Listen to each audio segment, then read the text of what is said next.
Hello Gemini. Mars is conjunct Mercury on the 21st and parallel Mercury on the 29th of January. This is going to be a stimulating month with people wanting you to be either all in or all out of any situation. They're going to be kind of demanding. This is a very Mars affected month, but your ruling planet of Mercury has its own effect. You're not going to be as heavily affected by difficult aspects as a lot of other people this month, and people consider you a valuable asset. So take heart. So let's see how your ruling planet of Mercury affects you this month, Gemini. I'm Pastor Rosemary. Thank you for joining us. This is an angelic horoscope transmission from your Gemini angel, Umbriel, who resides over your mutable air aspects. And these are his messages for you in love, money, and health. Now first, the love area.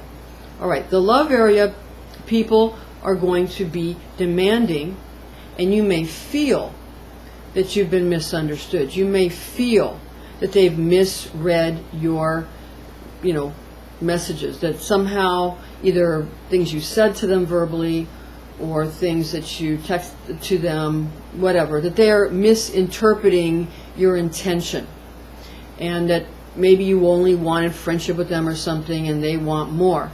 So, people are going to be very demanding this month, so just make sure that you're clear when you speak to them, because people are going to be very emotional, but more than emotional, they're going to be more confrontational, because Mars has some very difficult aspects in opposition to Jupiter and also squaring Saturn. On the 15th, Mars squares Saturn, sort of a double cross way of breaking through draconian laws, or maybe breaking through Saturnian laws to bring in draconian laws is more actually what's going on.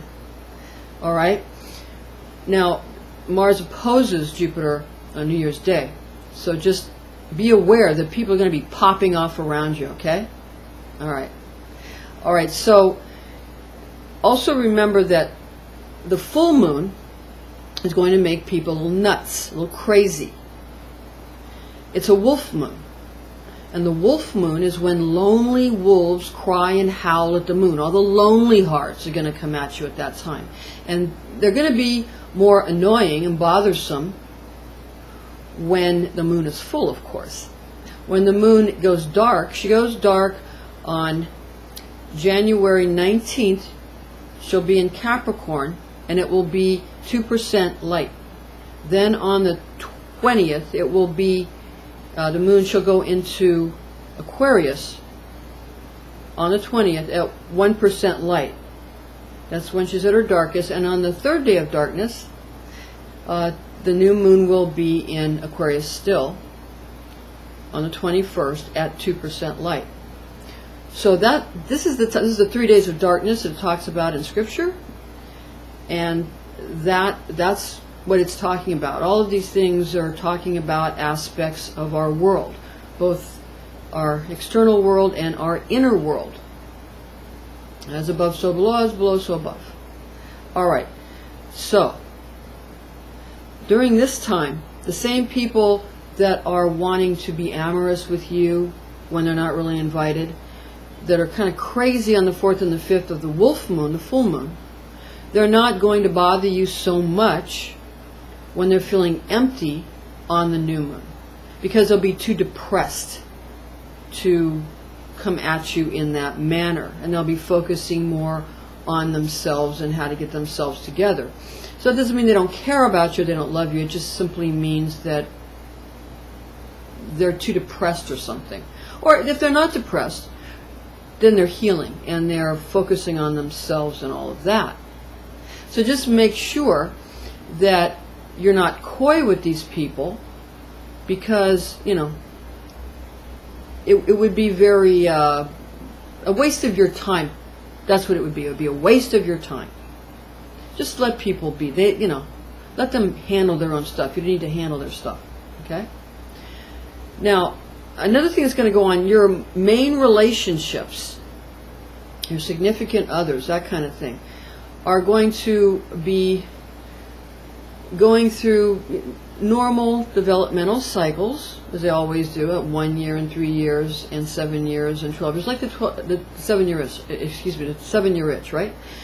They made a movie about that a long time ago. But these things happen naturally in relationships, and people all feel like they want to get into another relationship.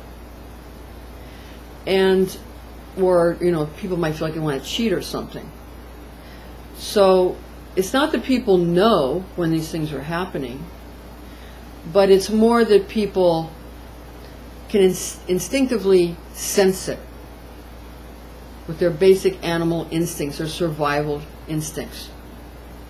And during these times, people are going to try to break up other people's relationships, not because anybody cares about anybody, but for security reasons, so be very aware of that. And just don't fall for anybody's nonsense. Okay? Now, in areas of money, Umbriel's transmission, his money transmission for you, is simply stating that just be very careful about getting into any kind of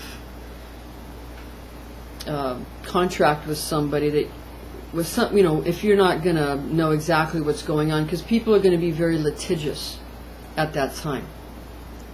And you don't want to be getting into things where you're signing it and you didn't read it all, or it's somebody that you think you can trust, because the world's going to be going through a very competitive, possibly angry, possibly violent time in January. There's a lot of astrologers are predicting a lot of very hideous activity in January of 2015. The people are going to behave very, very badly just because they think they can, or just because they don't care. But that's because, again, the old laws are going to be done away with and new laws are going to be brought in.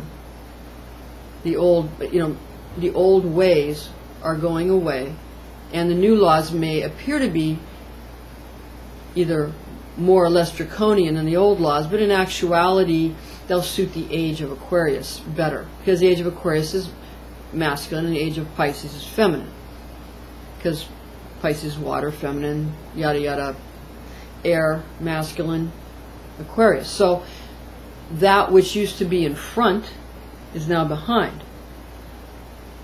So we have, we're in the age of Pisces, we had the tiger presenting and the dragon in the back. Now we have, in the age of Aquarius, the dragon in the front and the tiger in the back. So these are the kind of changes that are going to be going on. And this is going to affect laws. And people are going to have to adapt. Adapt or die, right? We have to adapt. But you're very good at adapting, Gemini, because you have a quick mind. Your mind is sharp. Now make sure you don't use your quick mind and sharp tongue in a combative manner. Use it to make situations more magnanimous, because people are not going to be very receptive. They are going to lash out back at you very harshly. So just be aware of that and utilize your intelligence and your sharp tongue, your wit, and your verbal dexterity. Use that in order to make everybody more comfortable, rather than making people uncomfortable. Not because you want people to be uncomfortable, of course that's not what you want, but you're trying to defend yourself, and it won't go well, because people are going to be too angry and it could get very, very violent. So be careful of all of that one, especially when it comes to money. With love, you're kind of used to how people are and you just chalk it up to overzealous passion. But when it comes to money, people will become vicious. And you won't believe the audacity. You won't believe the gall. You won't believe the unthinkable things that people are going to be capable of. Okay? So again, we need the twins' brilliant mind to help bring things to a higher plane. Because all spiritual books have 7 levels of understanding. And those on the lowest level want to wipe each other out. And those on the highest level want to help themselves, and by doing that, help others. So if you want to lift up yourself spiritually, be in a positive stance. Don't try to wipe other people out. That, again, if one species wipes out all of its competitors, everything quickly dies. Everything. So just keep that in mind. All right? Now, when it comes to health matters, Umbriel wants you to know that anger, because of the heavy Mars activity this month and the parallel aspects, on the 29th, that's going to, you're going to feel other people's anger. And, you may have some of your own, but you'll feel other people's anger. And what you want to do is first understand that we're all one, more now than ever before. Also, you understand that this anger, although it can sometimes be used to enliven and invigorate, ultimately it drains the liver of necessary ki. And it can cause, in both men and women, appetite problems, loss of appetite, or eating disorders in people who are, it's from anger, it's caused by anger, that's all. And when people deal with their anger, then their liver ki is not damaged and drained, and then these people can go ahead and be more healthy if they don't drain the ki of their liver. And you can utilize the 6 Tibetan rites. You can utilize 5 of them, if you want to just be more healthy. If you want to try to reverse damage in the body, then you need to do all 6 Tibetan rites. Okay? And also, in women, anger can cause menstrual disorders and problems. So, what you want to do is try to utilize as much of these key exercises as possible so the energy flows through the body well, either acupuncture or moxibustion.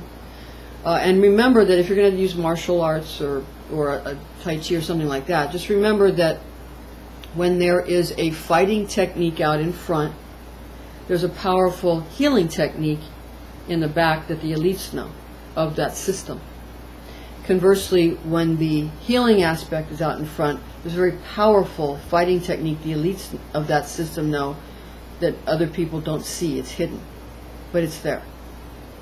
So, and again, we're going into a new age now. We're in a new age, so we have to sort of rethink the way we do things. Luckily, there are lots and lots and lots of laws to manage everybody's energy, because we have so many people and there's so much energy flying around because there's so much new technology that people, their minds might be working so fast that it overwhelms their other aspects.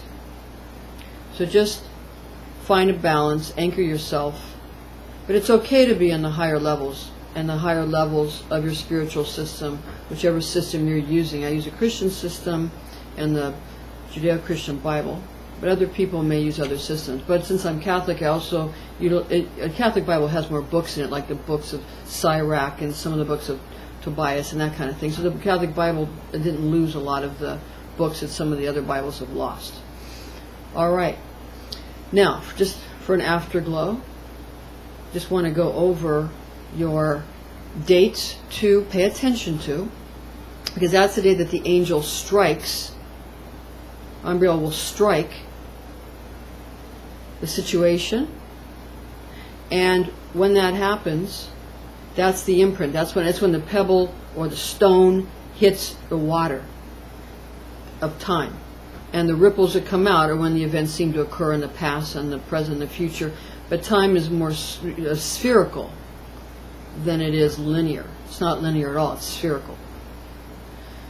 So, these days for you to really pay attention to are Mars's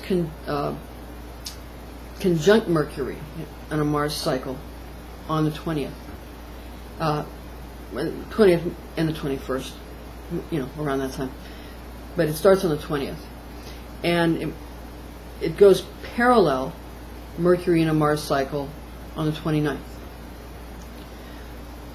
So some other days that you might notice people around you, New Year's Day is going to be important with Mars in opposition to Jupiter on the 1st, New Year's Day. And Mars squaring Saturn, going to be some double crossing and legal matters going on the 15th. Saturn rules over Aquarius and Capricorn. Mars rules over Aries and Scorpio. You understand. All right. Thank you for joining us, Gemini. This is Pastor Rosemary, and we'll see you again next month.